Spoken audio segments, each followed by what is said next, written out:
Salut les créatrices et les créateurs, c'est Maxime de Peur Pas Girafe et aujourd'hui, je vais me fâcher avec plusieurs d'entre vous. Ouais, je sais. Je prends le risque. C'est pas grave, je fonce. On va parler de PHP. Ouais, un langage de programmation qu'on aime ou qu'on n'aime pas.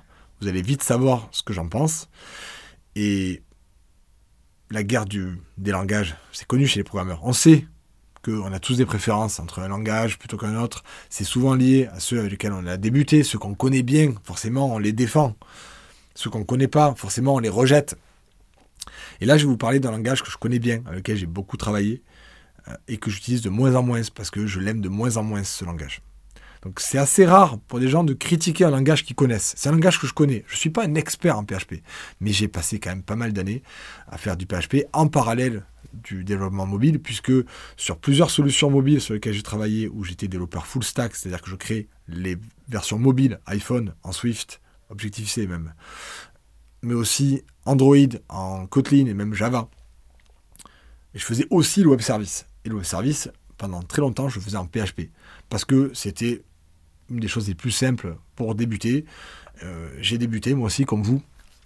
Puis finalement, à force de pouvoir comparer en parallèle le code que je faisais sur le mobile et le code que je faisais sur les web services, en PHP, j'ai pu avoir des points de comparaison entre un langage et un autre. Et peu importe que vous aimiez un langage ou que vous ne l'aimiez pas, ce que je vous conseille, c'est de vraiment les comparer, d'en tester plusieurs. Et quand je dis tester, c'est pas faire un tuto de 1 heure sur un langage et dire ça y est, je le connais. Non, c'est pas ça. C'est faire un vrai projet sur lequel vous travaillez pendant plusieurs jours, plusieurs heures, voire plusieurs années. Ça serait bien. Et là, vous pourrez en parler correctement. Et c'est pour ça que je peux me permettre de parler du PHP aujourd'hui, parce que j'y ai passé beaucoup d'années dessus. Et quand on travaille sur des gros projets comme sur lesquels j'ai travaillé sur un générateur d'applications qui permettait aux clients de concevoir eux-mêmes leurs applications mobiles qu'après on publiait pour eux. Les parties mobiles sont importantes, mais la partie web où il y a le concepteur d'application, c'est costaud. C'est costaud aussi, et au final, je passais peut-être plus de temps sur le concepteur en ligne, sur l'espace d'administration des applications, que sur l'application elle-même. Puisque l'application, c'est souvent de la lecture seule pour les utilisateurs finaux, alors que le concepteur web, c'est un outil de création, d'édition, qui doit afficher le contenu, parce qu'il doit avoir un aperçu, le créateur, mais qui doit aussi permettre de le modifier en vérifiant plein de choses. Donc je passais énormément de temps sur ce site en PHP, qu'ensuite, plus tard, j'ai remplacé par d'autres choses, avec du JavaScript, du Node.js. Avec le temps, on a évolué sur plein de technos, mais j'ai quand même passé beaucoup de temps sur du PHP. Et aujourd'hui, je travaille pour un client dans lequel le web service est fait en PHP, avec Symfony en plus, alors ça c'est encore un problème.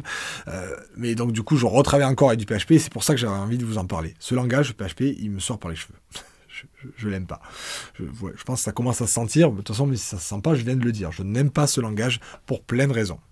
C'est un langage qui peut être génial, qui pourrait être génial, si les développeurs font les choses vraiment bien. Mais c'est aussi un langage qui va dire « OK » si vous faites n'importe quoi. Et ça me pose problème. Je n'aime pas avoir un langage qui ne me surveille pas. Parce que moi, je suis un humain. Lui, il n'est pas humain. Lui, c'est un langage informatique avec des outils informatiques. Et donc, le langage a la possibilité de me dire « Ce que tu fais là, c'est pas carré ». Et il y a des langages qui sont très permissifs, comme le PHP. Le PHP, si vous êtes un programmeur cadré, qui essayait de faire les choses vraiment bien, pour éviter les problèmes à l'exécution, il vous laissera faire. Il va même apprécier peut-être. Mais si vous faites n'importe quoi, que vous prenez une variable qui peut avoir 2 types différents entre le début de la fonction et la fin de la fonction, elle n'est pas toujours le même type, vous oubliez un point virgule, vous faites des bêtises. Il vous dira « Ok, tout va bien. T'inquiète, je me débrouille. » Et ça, c'est un problème. C'est un problème parce qu'il ne vous force pas à prendre des bonnes habitudes.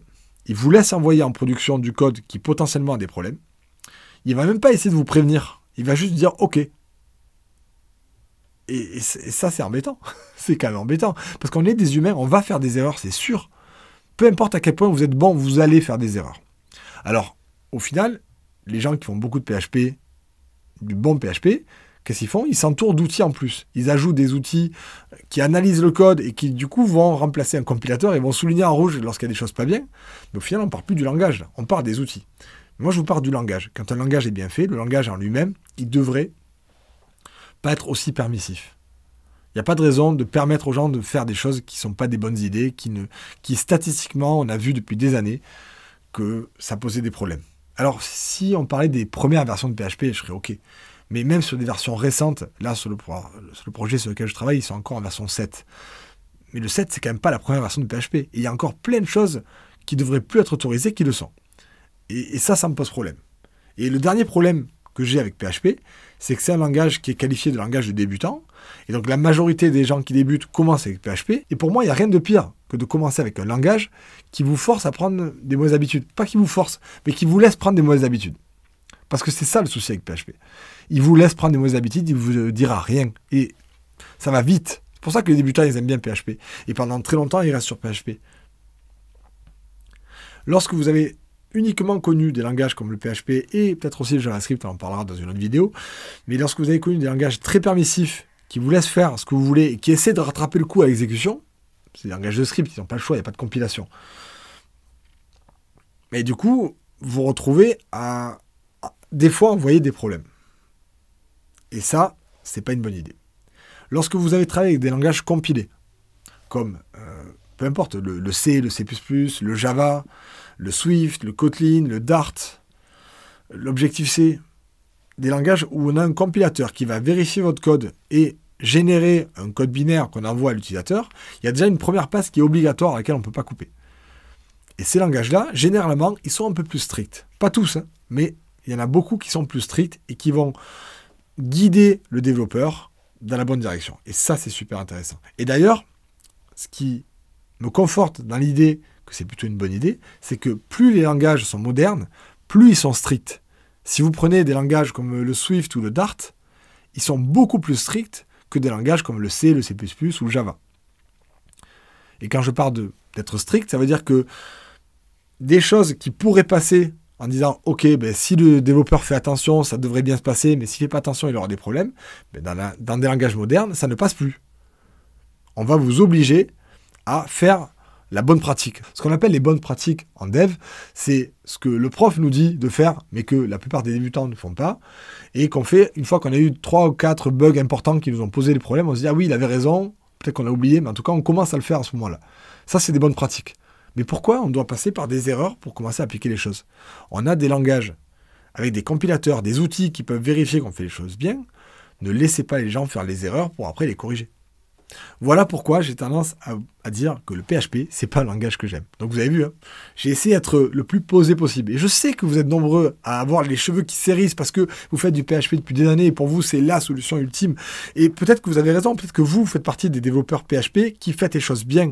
Et quand on fait les choses bien, ok, ben, c'est très bien. Si on a les bons outils qui nous guident, etc., c'est un langage comme les autres.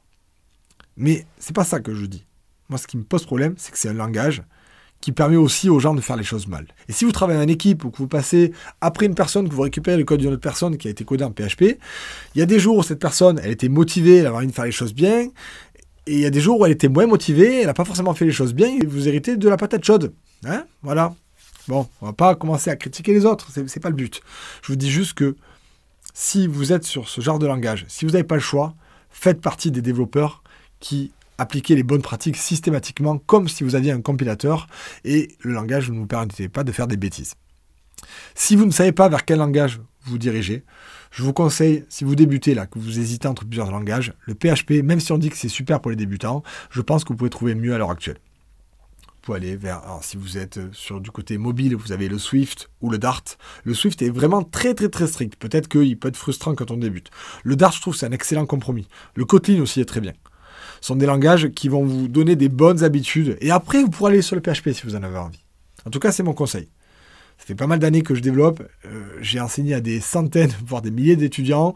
J'ai vu les erreurs que l'on fait régulièrement lorsqu'on débute. J'ai vu les erreurs que l'on fait lorsqu'on commence à progresser, qu'on pense qu'on est les meilleurs, qu'on ne l'est pas encore. J'ai vu les erreurs qu'on fait encore et que je fais encore au quotidien, même après plusieurs années d'expérience. Et par expérience, justement, je pense que il vaut mieux commencer par des langages un peu stricts. Des langages qui vous donnent des bonnes habitudes pour après, une fois que vous avez les bonnes habitudes, vous pouvez aller sur ces langages open bar qui vous laissent faire un petit peu tout. Mais en tout cas, personnellement, le PHP, je l'aime pas. Voilà, c'est clair, que ça soit dit, même si je m'en sers encore, mais je n'aime pas ce langage. Je trouve qu'il y en a d'autres qui sont bien meilleurs. Et là, maintenant, c'est à vous. Je sais que je vous ai énervé. N'hésitez pas à le dire dans le chat. Peut-être que vous êtes d'accord avec moi, peut-être que vous êtes très nombreux à être d'accord avec moi en disant le PHP, c'est pas un langage adapté à la plupart des gens et à la plupart des projets. Il y a beaucoup mieux à l'heure actuelle. Dites-moi-le en commentaire. Peut-être que vous allez me dire, mais non, mais t'es pas au courant, les toutes dernières versions de PHP, elles sont génialissimes, il n'y a plus tout ça. Et peut-être que vous avez raison, parce que je ne suis pas un expert. Je m'en suis beaucoup servi il y a plusieurs années, je m'en suis éloigné avec le temps, je sais qu'il a évolué récemment, et peut-être que vous allez me le dire en commentaire. N'hésitez pas à me le dire. J'adore les débats, vous le savez. Je suis prêt à parler de ça avec vous. Je suis prêt à rentrer en débat du moment que le débat est constructif, qu'on ne jette pas des insultes sans raison, qu'on parle de pourquoi on aime ça et pourquoi on n'aime pas. C'est ce que j'ai fait dans cette vidéo. Je vous ai dit que je l'aimais pas, et je vous ai surtout dit pourquoi. Je vous ai dit ce qui ne me plaisait pas, et ce qui me plaisait dans les autres langages. Ben, faites pareil, dites-moi pourquoi j'ai tort, ou pourquoi j'ai raison, pourquoi vous avez pensé à un autre point auquel j'ai pas pensé. C'est le moment, profitez-en. Merci à vous, et n'hésitez pas à mettre un petit pouce, que vous ayez aimé cette vidéo, que vous soyez d'accord avec moi ou pas. Non, je vais nuancer. Que vous soyez d'accord avec moi ou pas, ça ne doit pas avoir d'influence sur le fait que vous aimez la vidéo. Vous pouvez ne pas être d'accord avec quelqu'un, mais aimer débattre. Et dans ce cas-là, si vous avez aimé cette vidéo, si vous trouvez que ça vous a apporté et que la discussion vous apporte, mettez un pouce, dites-moi le. Pouce vers le haut, hein. Mettez pas un pouce vers le bas si vous aimez le PHP, ça serait pas cool. Mais c'est pas grave, je prends le risque. Vous voulez mettre un pouce vers le bas, vous voulez faire l'orageux, faites l'orageux, c'est pas grave. Dans tous les cas, codez bien, parce que c'est ça qui compte. Créez des apps géniales, créez des sites géniaux. Faites rêver les utilisateurs. Et nous, on se revoit très bientôt pour d'autres vidéos. Happy coding!